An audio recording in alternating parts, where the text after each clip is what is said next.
Hello student, आज मैं पुनः नॉट फॉर प्रॉफिट ऑर्गेनाइजेशंस का चौथा वीडियो बना रहा हूं। इसके पीछे 3 वीडियो बनाया जा चुका है, जिसके अंतर्गत नॉट फॉर प्रॉफिट ऑर्गेनाइजेशंस के डीप कॉन्सेप्ट को समझते हुए हम इसके कुछ सॉल्यूशन भी कर रहे हैं।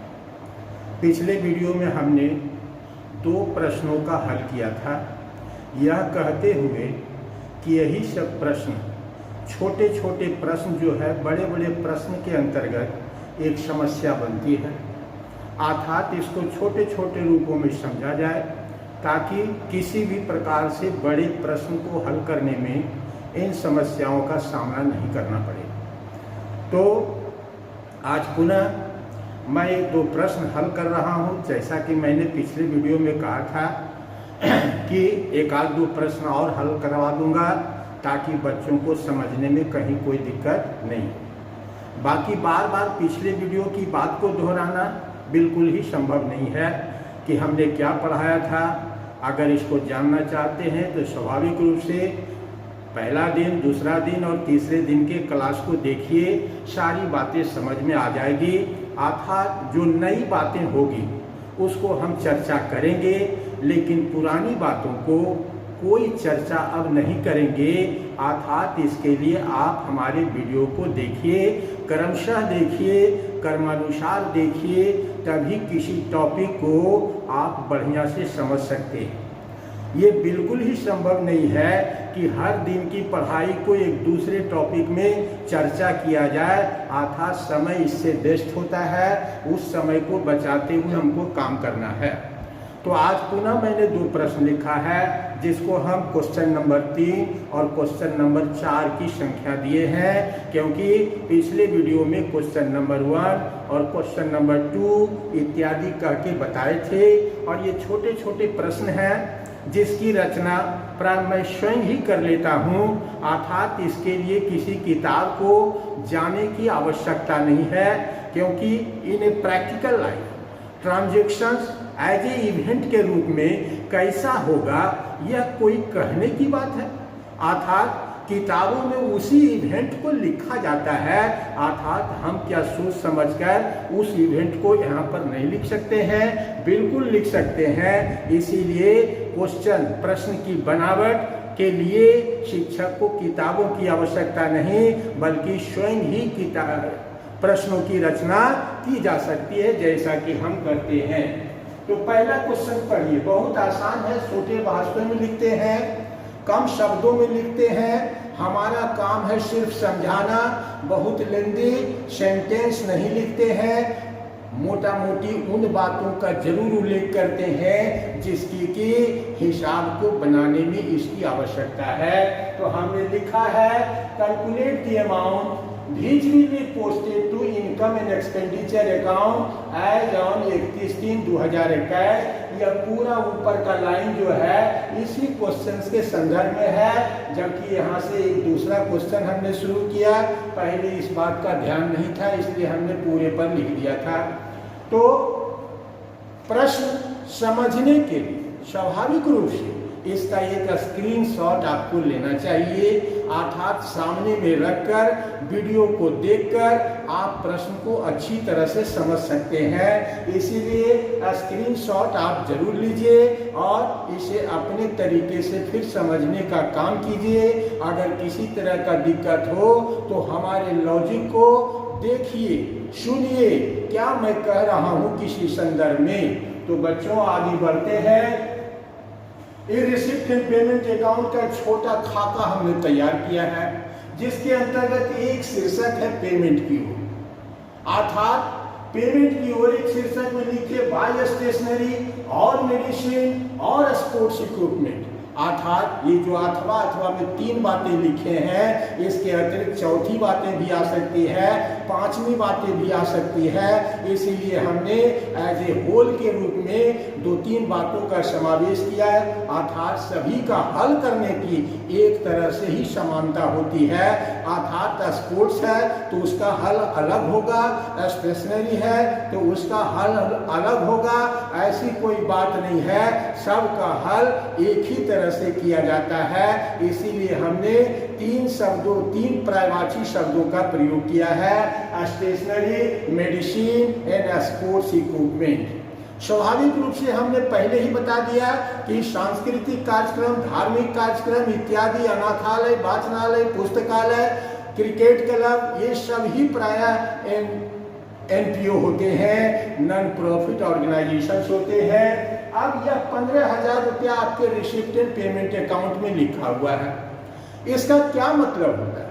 मतलब होता है कि चालू वर्ष में हमने कैश पेमेंट के द्वारा 15,000 रुपये का stationery, medicine and sports equipment को खरीदे हैं। रिसिप्ट एंड पेमेंट अकाउंट में रहने का मतलब ही यही होता है कि that is a cash transaction.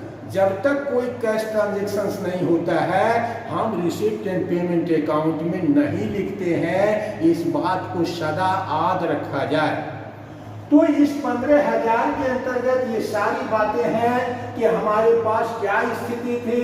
तो opening stock of stationery, medicine and sports equipment, छोटा वर्ड में लिख दिए हैं, इक्विपमेंट 25,000। दैट मीन्स समझने के लिए है कि ये सब opening stock of above stationery, medicine and sports equipment हमारे पास 25,000 रुपया है। Advance paid to supplier in the beginning, advance paid to supplier in the beginning, अर्थात जब भी कोई एडवांस की बात आती है तो आंख मूंद कर उसे प्रीपेड की संज्ञा दिया जाए। इसमें कहीं कोई शक नहीं है। अर्थात एडवांस ही प्रायः छोटे स्वरूप में प्रीपेड कहे जाते हैं। अर्थात ऐसी राशि जिसका भुगतान खर्च से पहले ही कर दिया गया हो, उसे ही हम प्रीपेड कहते हैं या उसे एडवांस कहते हैं कि खर्च हुआ नहीं और हमने अगले को भुगतान कर दिए हैं। फिर है advance paid to supplier at the end, advance paid to supplier at the end, and beginning, ये सारी बातों को ध्यान में रखना है। यह भी प्रीपेड आइटम है, अर्थात यह वर्ष के अंत का एडवांस है। फिर इसके बाद हमने दिया outstanding to supplier at the end. Outstanding to supplier means हमारा जो भी ग्राहक होता है, ये सप्लायर जो होते हैं, उसके यहाँ हमारा आउटस्टैंडिंग एंड प्रीपेड चलता रहता है। कभी हम पहले भुगतान कर देते हैं, कभी खर्च का भुगतान नहीं करते हैं, तो वह आउटस्टैंडिंग हो जाता है। हमने कई बार इसको समझाया है कि आउटस्टैंडिंग किसे कहते हैं। तो कोई खर्च जो हो गया परंतु उसका भुगतान नहीं किया गया, अर्थात यहाँ पर भी ध्यान रखना है outstanding to supply at the end, end को ध्यान में रखना है। फिर नेक्स्ट है outstanding to supply at the beginning, अर्थात एनपीओ के अंतर्गत हमेशा समायोजन एट द एंड के रूप में, एट द बिगिनिंग के रूप में होते हैं, जबकि फाइनल अकाउंट बनाने में बिगिनिंग शब्द का प्रयोग नहीं होता है। क्लोजिंग स्टॉक हमारा है 35,000 रुपया। आपसे पूछा क्या गया कि इसको इनकम एंड एक्सपेंडिचर अकाउंट में किस प्रकार से दिखाएंगे।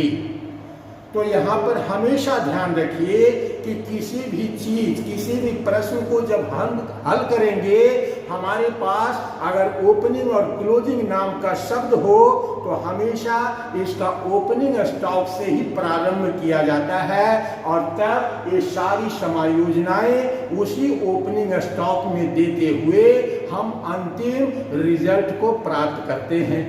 तो हमारे पास ओपनिंग स्टॉक के रूप में है 25,000।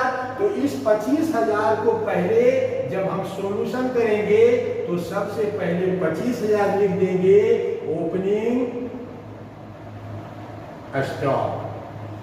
अब इसी ओपनिंग स्टॉक में प्लस और माइनस किए जाएंगे। केवल आपको प्लस और माइनस सोचना है, अतिरिक्त कुछ भी सोचने की आवश्यकता नहीं। और प्लस और माइनस पिछले वीडियो में भी हमने करना सिखाया है, तरीका भी बताया है कि एक थीम को याद रखिए, आपके सारे एडजस्टमेंट का प्लस और माइनस सही सही स्वतः ही हो जाएगा।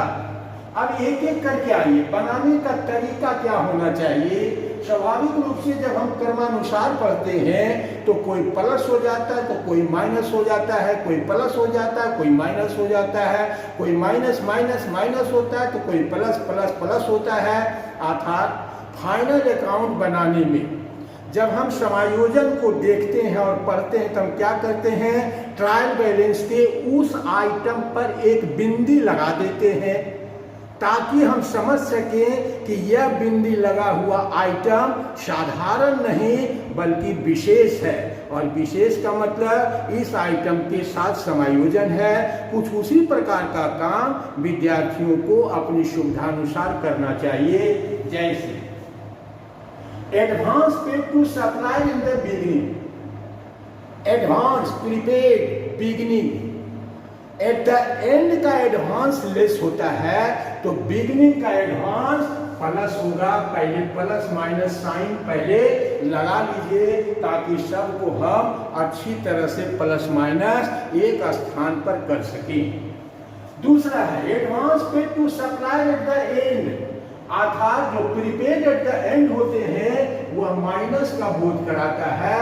अर्थात इसमें सिर्फ माइनस शब्द लिख लीजिए और यहाँ इसी सेंटेंस को लिखते हुए केवल अमाउंट में प्लस और माइनस करके उस फिगर को प्राप्त कर लीजिए जो आपके क्वेश्चन में पूछा जा रहा है। तीसरा outstanding to supply at the end, outstanding की उत्पत्ति उधार खरीदने से होती है। कभी कभी बच्चों को यहाँ पर क्रेडिटर शब्द देकर भ्रम में डाल दिया जाता है। तो आउटस्टैंडिंग क्रेडिटर भी वही बात को कहता है जो बात outstanding to supply at the end. तो आउटस्टैंडिंग एट द एंड हमेशा प्लस का बोध कराता है। अर्थात यहाँ पर प्लस दे दीजिए ताकि आगे की क्रिया करने में आसानी हो।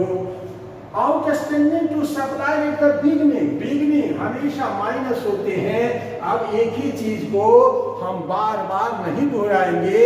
आपको ये कंसेप्ट पिछले वीडियो में भी दे चुके हैं, आज पुनः आपको इस वीडियो में भी दे ही रहे हैं। हमेशा उसी बात को दोहराने की आवश्यकता नहीं है।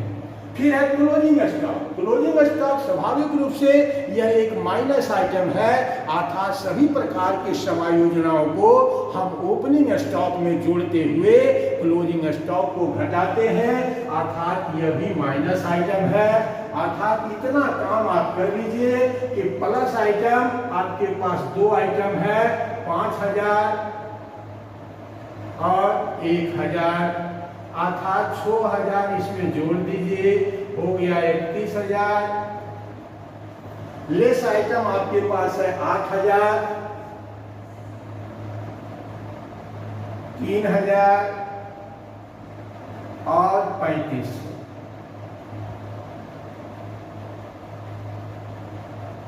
8 3 11 3 14,500, 14,500 को लेस कर दीजिए। 500 6 2 में से 1, 16,500। अब इसी सेंटेंस को हम बार बार लिखें। आप यहाँ पर वही चीज लिख सकते हैं कि advance paid to supplier at the beginning 5000, अर्थात उस सेंटेंस को उठाकर सीधे लिख दीजिए और इस प्रकार से प्लस माइनस आप कर दीजिए, या आप अपनी कॉपी पर अच्छी तरह से लिखते हुए कर सकते हैं। मुझे बार बार उसी सेंटेंस को लिखकर दोहराने की आवश्यकता नहीं है। अर्थात उत्तर मिल गया 16,500। और कुछ छूटा तो नहीं इसमें? नहीं। आप सॉरी, एक चीज छूट गया। देखिए, ये cash purchase, receipt and payment account से भी यहां पर लाना है कि चालू वर्ष में आपने 15,000 रुपए का कैश परचेज किया था, अर्थात ये भी प्लस आइटम है और इसको लिखेंगे cash purchase of stationery. Cash purchase of stationery और मेडिसिन और स्पोर्ट्स इक्विपमेंट 15,000, अर्थात ये लिखते हुए 15,000 इसमें और जोड़ दीजिए। आपका उत्तर 6 5 11 1 3 31,500 का उत्तर हुआ, जिसको आप एज ए सेंटेंस के रूप में लिख सकते हैं कि 31,500 will be shown in income and expenditure account. किधर दिखाइएगा? तो debit side of income and expenditure account में 31,500 रुपया for stationery medicine and sports के लिए लिखा जाएगा। बस एक शीर्षक इनकम एंड एक्सपेंडिचर अकाउंट का इतना में हम समझ पाए। तो बच्चों, ये समाप्त हो गया। उम्मीद है कि आप इसका स्क्रीनशॉट ले लिए होंगे ताकि इधर के भाग को हम मिटा सके और पुनः उसको हल करें तो अच्छा लगेगा, जगह स्पेस मिलेगा।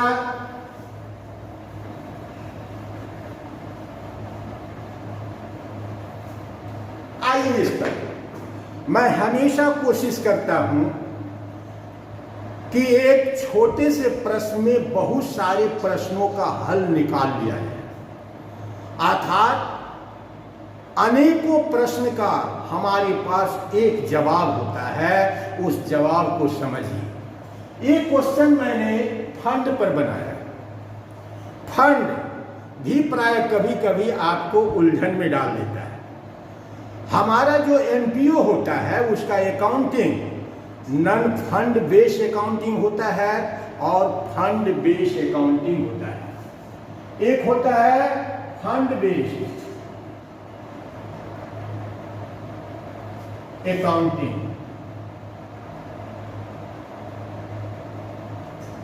एक होता है नॉन फंड बेस्ड अकाउंटिंग।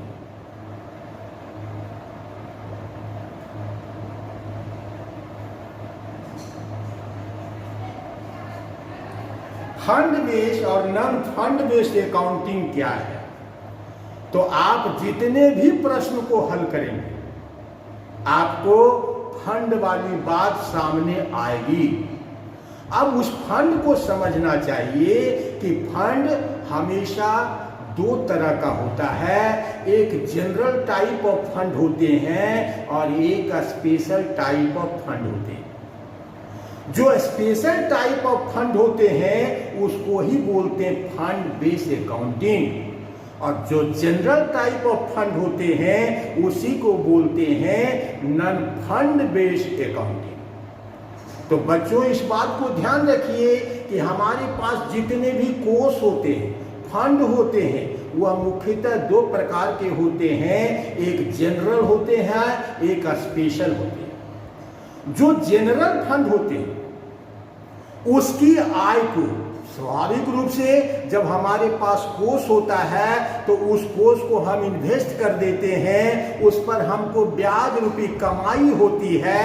अर्थात हम एक इन्वेस्टमेंट के द्वारा हमारे पास जितने भी कोष होते हैं प्राय घर में न रखकर उसे हम अन्यत्र बैंक में जमा करा देते हैं, तब भी हमको ब्याज मिलेगा। हम किसी कंपनी के शेयर में इन्वेस्ट कर देते हैं, डिविडेंड के रूप में लाभ कमाते हैं। तो यह सब चालाकी कॉमर्स के विद्यार्थियों में होनी चाहिए। अर्थात घर में सिंगल पैसा काम चलाने लायक रखना चाहिए, अन्यथा हमेशा हर पैसे से कुछ न कुछ कमाने की बात सोचनी चाहिए। तो चाहे हमारे पास जनरल फंड चाहे स्पेशल फंड, अर्थात दोनों की राशि को हम क्या करते हैं, इन्वेस्ट कर देते हैं, और इन्वेस्ट करके हम क्या कमाते हैं, ब्याज कमाते हैं।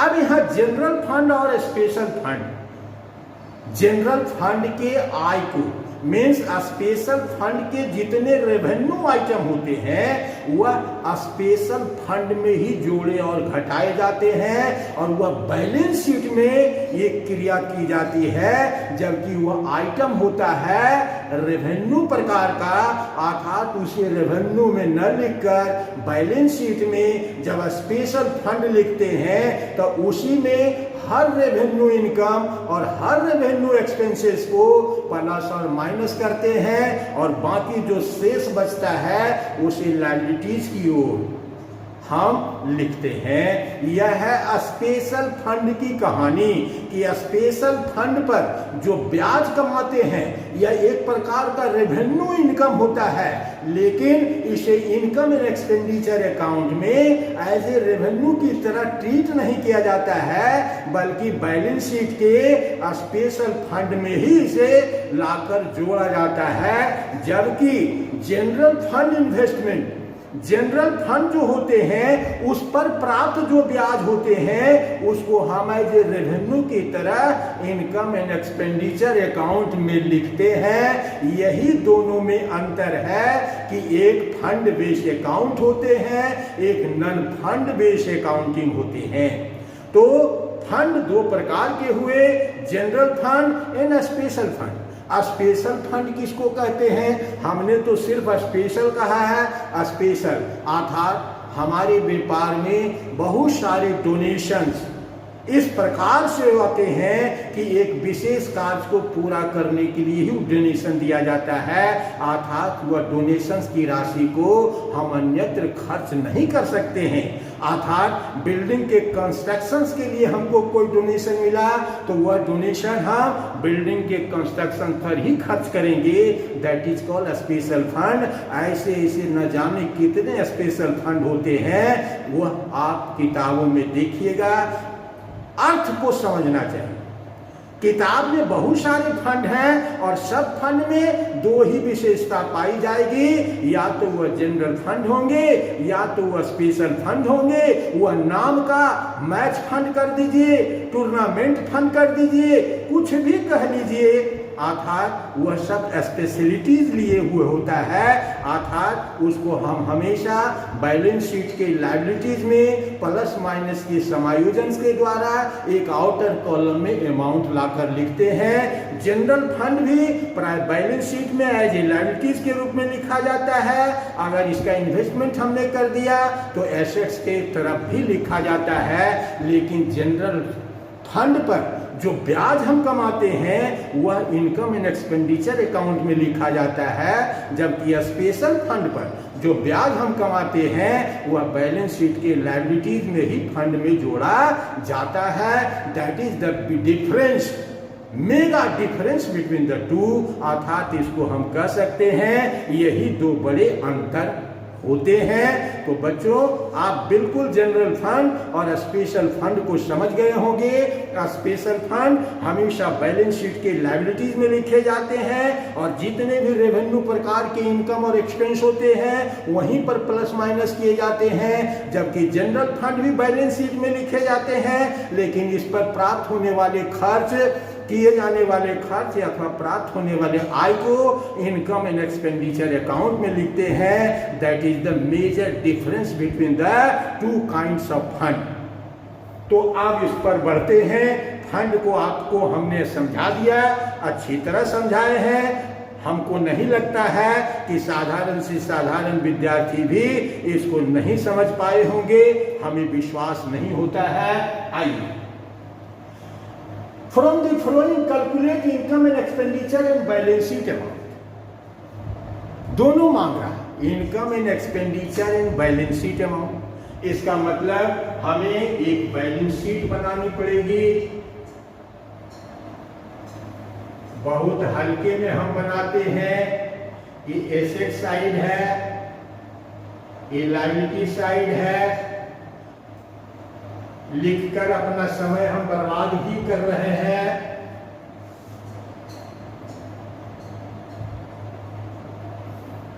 चलिए, हो गया। इनकम एंड एक्सपेंडिचर अकाउंट भी बना लेंगे। इनकम एंड एक्सपेंडिचर अकाउंट,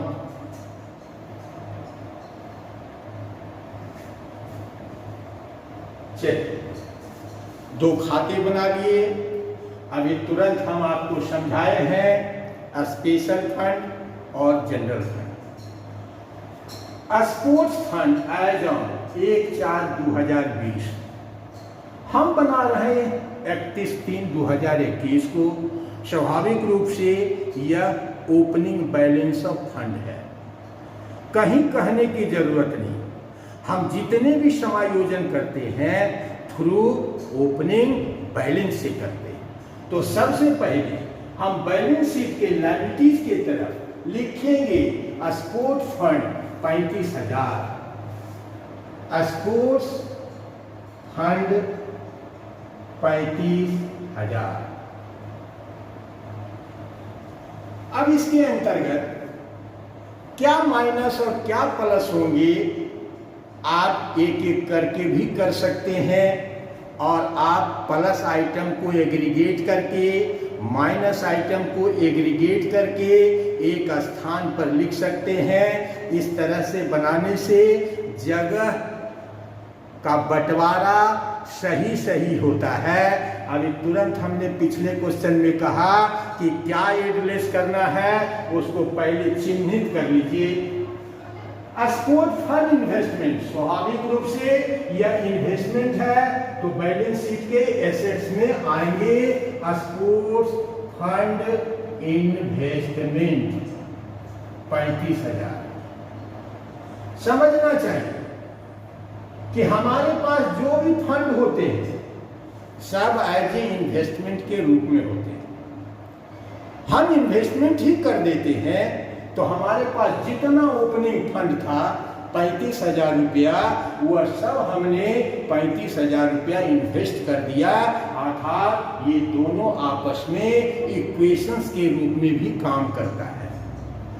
आगे interest on sport fund investment, that means यह प्लस का बोध कराएगा।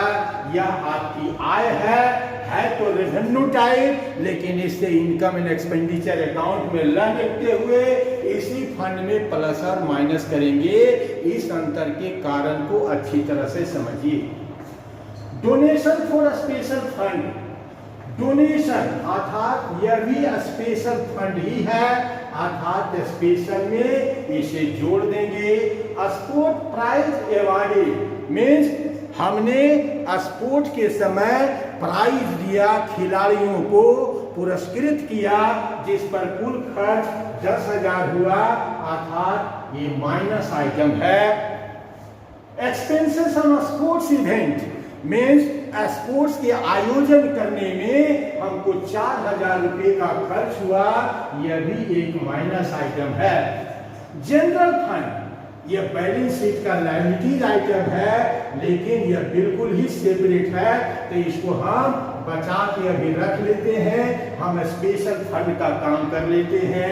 यह interest of general fund investment, और एक है जनरल फंड और एक है जनरल फंड इन्वेस्टमेंट। तो general fund investment balance sheet के लायबिलिटीज में general fund investment, general fund के रूप में लिख देंगे। कितना है?